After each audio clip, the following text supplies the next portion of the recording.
खबर बिहार में आप सभी का स्वागत है। मैं हूं आपके साथ अंजलि आनंद और बुलेटिन की शुरुआत कर लेते हैं बड़ी खबर के साथ। लोकसभा चुनाव 2024 को देखते हुए विपक्षी एकता की मुहिम शुरू हो चुकी है और मिशन ऑपोजिशन के लिए बिहार के मुख्यमंत्री नीतीश कुमार दिल्ली दौरे पर हैं। बुधवार को कांग्रेस अध्यक्ष मल्लिकार्जुन खड़गे और राहुल गांधी के बाद दिल्ली के मुख्यमंत्री अरविंद केजरीवाल से उनकी मुलाकात हुई थी और इसी क्रम में आज सीएम नीतीश कुमार के दिल्ली स्थित आवास पर उनसे मिलने लेफ्ट पार्टी के नेता आ सकते हैं। वहीं दूसरी ओर महागठबंधन के सहयोगी दल हिंदुस्तानी अवाम मोर्चा के अध्यक्ष और बिहार के पूर्व मुख्यमंत्री जीतन राम मांझी भी दिल्ली में ही हैं और आज ही वो गृह मंत्री अमित शाह से मिलेंगे। राजनीति के जानकारों की नजरें सीएम नीतीश कुमार और मांझी की मीटिंग पर जमी हुई है। बता दें कि सीएम नीतीश कुमार के आवास पर वाम दलों के नेताओं की उनसे मुलाकात भी विपक्षी एकता की मुहिम के तहत ही है। कल ही मल्लिकार्जुन खड़गे और राहुल गांधी ने मुलाकात को ऐतिहासिक बताया था और इसी के साथ मुख्यमंत्री नीतीश कुमार की भूमिका भी बढ़ गई है। मिली जानकारी के मुताबिक उन्हें विपक्षी दलों को और छोटे क्षेत्रीय दलों को अपने साथ लाने की जिम्मेदारी दी गई है। तो देखिए, कल विपक्षी दलों के साथ सीएम की अहम बैठक हुई थी और महत्वपूर्ण बात यह समझने की कोशिश कीजिए कि जीतन राम मांझी आज मुलाकात करेंगे अमित शाह से। और आपको याद होगा, जीतन राम मांझी ने एक स्टेटमेंट दिया था, उसे लेकर सियासत भी हुई थी। उन्होंने कहा था मुख्यमंत्री नीतीश कुमार अगर ईमानदार हैं तो उस ईमानदारी का उनको प्रमाण देना चाहिए। खासतौर पर इंदिरा आवास योजना को लेकर उन्होंने सवाल उठाया। तो आप कहीं ना कहीं समझिए कि अगर स्टेटमेंट दिया गया, आज मुलाकात होगी, तो इस मुलाकात के बहुत कुछ मायने हैं। हालांकि हो सकता है ये भी कहा जाए कि औपचारिक मुलाकात है, लेकिन आप समझिए 2024 को लेकर कवायद शुरू हो चुकी है। और कल जो तस्वीरें निकलकर सामने आई थी, और आपको बता दें वो तस्वीरें बहुत कुछ बयां कर रही। क्या नीतीश कुमार को जो जिम्मेदारी मिली है कि सभी विपक्षी दल को एकजुट करना, ये एक चुनौती तो है, लेकिन आपको बता दें कि नीतीश कुमार ने सीधे तौर पर कहा कि देखिए अभी आप देखते जाइए, तमाम वो पार्टियां हैं जो एकजुट होंगी।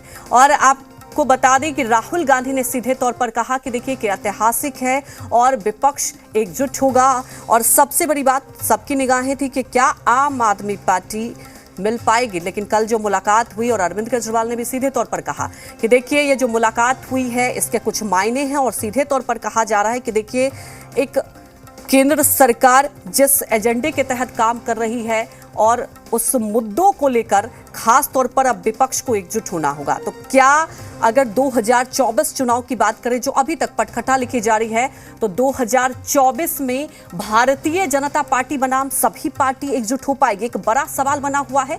अलग अलग तस्वीरें हम आपको दिखा रहे हैं, दो अलग अलग तस्वीरें देखिए। ये जो तस्वीरें आपको दिखा रही है कल की तस्वीर है। ये कल मुलाकात हुई थी, मुख्यमंत्री नीतीश कुमार पहुंचे थे मल्लिकार्जुन खड़गे के आवास पर और आपने देखा कि ये मुलाकात हुई। इसके बाद कुछ देर बाद आपको एक और तस्वीर सामने आ गई जब आम आदमी पार्टी के संयोजक की बात की जाए, आम आदमी पार्टी से भी मुलाकात हुई और खासतौर पर अरविंद केजरीवाल से जब मुलाकात हुई तो उन्होंने भी सीधे तौर पर कहा कि देखिए विपक्ष को एकजुट होना होगा।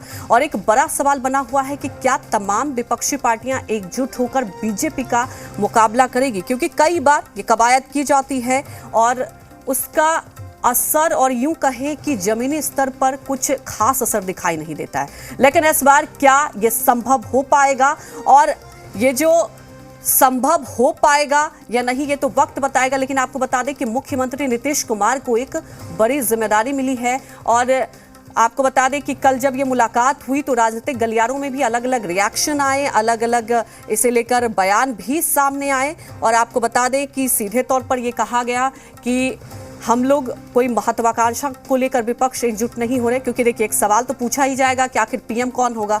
और आपको बता दें कि पीएम कौन होगा, इस सवाल को लेकर सीधे तौर पर मुख्यमंत्री नीतीश कुमार ने कहा कि देखिए ये तो सवाल अभी बनता ही नहीं है, क्योंकि हम लोगों का मकसद बस ये है कि विपक्ष एकजुट हो जाए और जो खास तौर पर मुद्दे हैं देश में, उस मुद्दों को लेकर, जनता के मुद्दों को लेकर हम लोग चाहते हैं कि हम लोग एकजुट हों और इस मुद्दों को आगे उठाया जाए। और देश में देखिए एक राग छिड़ा हुआ है, तमाम विपक्षी पार्टियां इस मुद्दे को लेकर केंद्र सरकार को घेरते आ रही है कि जो तमाम जांच एजेंसी है उसका दुरुपयोग किया जाता है। चाहे हम ईडी की बात कर लें, सीबीआई की बात कर लें, तो आपको बता दें कि ईडी और सीबीआई को लेकर भी सवाल उठते रहे। और मैं चाहूंगी कि कुछ रिएक्शन भी दिखाया जाए जो कल राजनीतिक गलियारों में इसे लेकर चर्चा हुई, क्या कुछ रिएक्शन आए।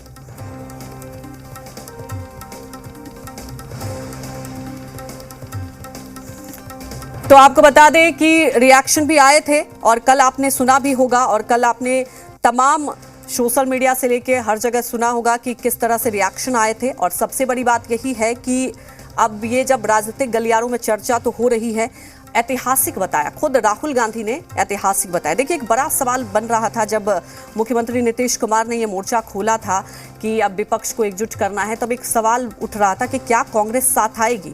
लेकिन कल जो तस्वीर सामने आई, एक बड़ा सवाल तो उठ गया है कि देखिए, कांग्रेस के साथ विपक्षी एकजुटता दिखाई जाएगी, क्योंकि कांग्रेस के बिना ये सीधे तौर पर कहा जा रहा था कि देखिए संभव नहीं है। हालांकि आपको बता दें, इसे लेकर भारतीय जनता पार्टी ने भी चुटकी कसी है कि ये जो मिलन हो रहा है ये एक तरीके से ढकोजलेबाजी है। और आपको बता दें कि चिराग पासवान ने भी सीधे तौर पर एक हमला बोला कि पहले तो ये मुद्दे को लेकर साथ नहीं हो पाते, सबकी अलग अलग विचारधारा है, तो क्या ये आने वाले वक्त में एकजुट हो पाएंगे, एक बड़ा सवाल बना हुआ है। और मिशन 2024 की बात की जाए तो क्या ये विपक्ष एकजुटता को लेकर सीधा असर होगा या नहीं, लेकिन आपको बता दें कि लगातार इसे लेकर सियासत चरम पर है।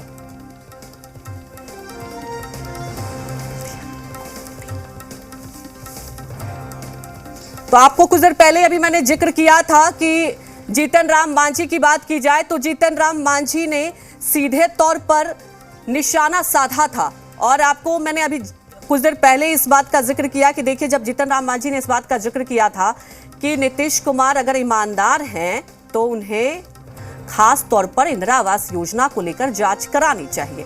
और आपको बता दें कि इसे लेकर अगर सियासत हुई और सीधे तौर पर भारतीय जनता पार्टी को भी मौका मिल गया था चुटकी लेने का।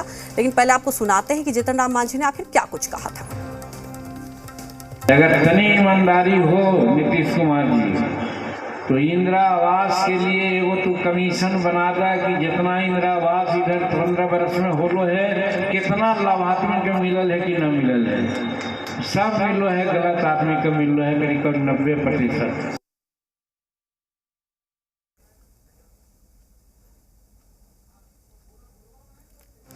तो अमित शाह से मुलाकात को लेकर सियासी अटकलें तेज है। मिशन 2024 को लेकर सीएम नीतीश कुमार भी दिल्ली में मौजूद है। और आपको बता दें कि जीतन राम मांझी भी दिल्ली में मौजूद हैं। लेकिन आज जो आपको बता दें कि नीतीश कुमार दिल्ली में मौजूद हैं, तो तमाम लेफ्ट पार्टी के नेता भी मिलने पहुंचेंगे, मुलाकात करने पहुंचेंगे। तमाम जानकारी के साथ संवाददाता रजनीश भी हमारे साथ लाइव जुड़ चुके हैं। रजनीश, अगर देखा जाए मिशन 2024 को लेकर लगातार तमाम अटकलें लगाई जा रही थी। आपको याद होगा, एक सवाल बार बार चर्चा हो रही थी कि क्या इतना आसान है विपक्ष को एकजुट करना। लेकिन आज खास तौर पर जीतन राम मांझी भी दिल्ली में, नीतीश कुमार भी दिल्ली में, एक कोई अमित शाह से मुलाकात हो रही है, दूसरी तरफ आप देख रहे हैं कि विपक्ष को एकजुट किया जा रहा है। क्या समझे इसके मायने? देखिए, मुख्यमंत्री नीतीश कुमार दिल्ली पहुंचे हैं। उनकी कोशिश का बायद है कि जो बीजेपी के विरोध की पार्टियां हैं और राज्यों में जो स्थानीय स्तर पर मजबूत लोग हैं उन्हें एकजुट किया जाए, उन्हें गोलबंद किया जाए। और इसी कड़ी में मुख्यमंत्री नीतीश कुमार पहले भी जो इनिशिएटिव शुरू की थी उसी कड़ी में दिल्ली पहुंचे हैं। और दिल्ली में वहां पे लोगों से मिलना जुलना और इस तरीके से जो विरोधी खेमा है उसको मजबूत करने की कवायद, विपक्षी एकता की कोशिश जो है वो शुरू है। और जीतन राम मांझी दिल्ली पहुंचे हैं। हालांकि उनके बयान जो है बड़ी साफगोई के साथ होते हैं। कई बार उनका लाइन ऐसा होता है जो कि सरकार या फिर खास तौर पे मुख्यमंत्री नीतीश कुमार के लिए परेशानी का सबब होता है, चाहे वो शराबबंदी के मसले को लेकर हो, अभी इंदिरा आवास को लेकर जिस तरीके से उन्होंने सीधा सीधा मुख्यमंत्री नीतीश कुमार से सफाई देने की बात कही, जो फंड पहुंचते हैं निचले स्तर पर उसको लेकर। तो इस तरीके से गाहे बगाहे जीतन राम मांझी की जो बयान या फिर उनके जो इनिशिएटिव होते हैं उससे थोड़ी बहुत परेशानी जो है या फिर जो गठबंधन के घटक दल है वो असहज होते हैं। लेकिन अभी वो दिल्ली पहुंचे हैं और अमित शाह से उनका मिलने का कार्यक्रम है, तो इसको लेकर फिर से एक बार राजनीतिक जो कयास है वो कई सारे लगाए जा रहे हैं। देखिए, दो राजनीतिक लोग मिलेंगे तो जाहिर तौर पे राजनीति होगी, लेकिन मौजूदा जो प्रकरण है उसमें उनके जो स्थानीय स्तर के लोग हैं 25 लोग पदयात्रा करके पहुंचे हैं दिल्ली। और उसी कड़ी में जीतन राम मांझी इनिशिएटिव कर रहे हैं और दशरथ मांझी को भारत रत्न देने की मांग को लेकर वो वहां पे मिलेंगे। चूंकि उनके गांव से लोग पदयात्रा करके उसी मांग को लेकर दिल्ली पहुंचे हैं, तो अमित शाह से मुलाकात होगी। तो ये तो एक मुद्दा है ही है, लेकिन जाहिर तौर पे 2024 का चुनाव है, सामाजिक समीकरण को साधने की कोशिश भी बीजेपी में लगी है। तो ऐसे में जब कोई मुफीद राजनीतिक व्यक्ति जो है या फिर समीकरण के लोग अगर मिलते हैं तो कुछ न कुछ अंदर खाने बात होगी ही। और ये कोशिश और कवायद लगातार जो है वो शुरू भी है। तो ऐसे में लोग इसे इस कड़ी में भी जोड़ कर देख रहे हैं। देखना है कि इस मिलन के बाद, मुलाकात के बाद जीतन राम मांझी का बयान किस तरीके का होता है। तो एक और मुख्यमंत्री नीतीश कुमार जहां पे विपक्षी एकता को मजबूत करने को लेकर दिल्ली में है, वहीं जीतन राम मांझी अपने गया के जो स्थानीय जो मुद्दा है और साथ में दशरथ मांझी के जो देश रत्न देने की मांग है, भारत रत्न देने की मांग है, इस मांग को लेकर वो मिलेंगे अमित शाह से। और जाहिर तौर पे राजनीतिक बयान और राजनीतिक बातें भी बिल्कुल वो उसके बाद मुलाकात के बाद देखिए बहुत कुछ निकल कर आएगा। लेकिन रजनीश, ये तो तय है कि बिहार की बात की जाए तो इस बार 2024 मिशन 2024 जिसे लेकर लगातार कवायद की रही है, पटकथा लिखी जा रही है बिहार से ही, और मुख्यमंत्री नीतीश कुमार को एक बहुत बड़ी जिम्मेदारी। लेकिन रजनीश, ये भी समझने वाली बात है कि क्या ये इतना आसान, और अभी मुलाकात हुई है, लेकिन क्या जो रणनीति कह लें आप, विचारधारा कह लें, तो एक पटल पर लाना इतना आसान हो जाएगा? देखिए, आसान और मुश्किल राजनीति में जो चीज़ें हैं वो परिस्थितियों पे निर्भर करती है। और 2024 में अभी थोड़ी देर है, लेकिन जाहिर तौर पे इनिशिएटिव जो है वो पहले से शुरू हो जाते हैं और अंतिम रूप से जो स्वरूप जो एक मूर्त रूप लेता है वो फिर समय आने पर होता है। तो अभी जो कुछ दिख रहा है उसमें भी कई लोग जो है वो साथ छोड़ेंगे भी और कई लोग नए जुड़ेंगे भी। ये शाश्वत सत्य है राजनीति में, बिहार और देश की राजनीति में। तो ऐसे में अंतिम तौर पे क्या कुछ समीकरण होगा, इसके लिए थोड़ा इंतजार जरूर करना होगा। लेकिन जाहिर तौर पे चूंकि देश के शीर्ष सत्ता का सवाल है, तो ऐसे में कोई भी राजनीतिक पार्टी अपने ओर से कोई कहीं कोई कमी बेसी छोड़ना नहीं चाहती है। तो लिहाजा अभी बहुत कुछ बाकी है, लेकिन स्टेप बाय स्टेप चरणबद्ध तरीके से चीज़ें जो है अब वो विस्तार लेती जाएंगी और राजनीति भी लगातार अब धीरे धीरे आप देखेंगे कि तेज होती जाएगी। और इसी कड़ी में बीजेपी स्थानीय स्तर पर मजबूत लोगों को निश्चित तौर पर अपने खेमे में गोलबंद करेगी, उन्हें जोड़ेगी, जिससे कि सामाजिक हित और समीकरण को साध कर अपने पाले में लोगों को ज़्यादा से ज़्यादा गोलबंद करके बिहार में जो 40 सीट है उसमें ज़्यादा से ज़्यादा सीटों पर सफलता पाई जा सके। चूँकि देश की राजनीति में बिहार एक लोकसभा में संख्या के हिसाब से बड़ा राज्य है, संख्या के हिसाब से, और आप देख रहे हैं समीकरण के हिसाब से हर लिहाज से बहुत महत्वपूर्ण है। फिलहाल हमारे साथ जुड़ने के लिए आपका शुक्रिया।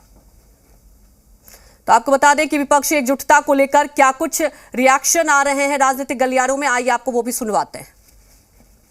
व्याकुल भारत के लोग हैं और सबके मन में प्राइम मिनिस्टर बनने का है। नीतीश कुमार उसमें प्रबल हैं, तो ये जा रहे हैं मिलने के लिए।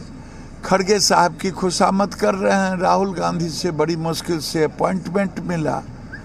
लेकिन एक चीज़ जान लीजिए, नीतीश कुमार जी के वो गाना नहीं है, दिल की अरमा आंसुओं में बह गए। 2024 का पद खाली नहीं है और इनकी राजनीतिक दुर्गति होना अभी बाकी है।